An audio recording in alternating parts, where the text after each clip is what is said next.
எம்ஜிஆர் ஒரு சிறந்த முதலீட்டாளருங்கிறது எத்தனை பேருக்கு தெரியும்?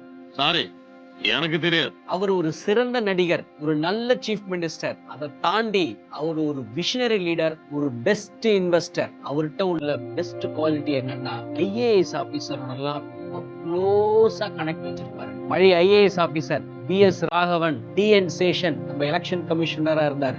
இவரோடலாம் நல்ல க்ளோஸ் ரிலேஷன்ஷிப் இருந்து நிறைய ப்ராஜெக்ட்ஸ் பண்ணியிருக்காங்க. அதுல ஒரு ப்ராஜெக்ட் தான் டைட்டன்ங்கிற ஒரு முதலீடு தமிழ்நாடு கவர்மெண்ட் 1984 பண்ணது. இந்த டைட்டன்ங்கிற ஜாயிண்ட் வெஞ்சரே தமிழ்நாடுங்கிற ஒரு நேமும் டாடா இண்டஸ்ட்ரீஸ்ங்கிற ஒரு நேமும் சேர்ந்துதான் டைட்டன் நேமே ஃபார்ம் ஆச்சு. இந்த டைட்டனுடைய ஒர்த் இன்னைக்கு 3,07,000 கோடி.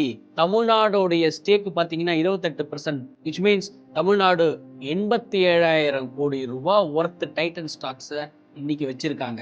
ஒரு சில லட்சம் இன்வெஸ்ட் பண்ணது இன்னைக்கு தமிழ்நாடுக்கு 87,000 கோடி ஒர்த் நெட்வொர்த்தை கிரியேட் பண்ணது பொன்மன செம்மல் எம்ஜிஆர் அவர்கள். இன்னொரு சுவாரஸ்யமான இன்ஃபர்மேஷன் சொல்றேன். இந்த டைட்டன் கம்பெனில சிஇஓ எப்பயுமே ஒரு ஐஏஎஸ் ஆபீசரா இருப்பாங்க.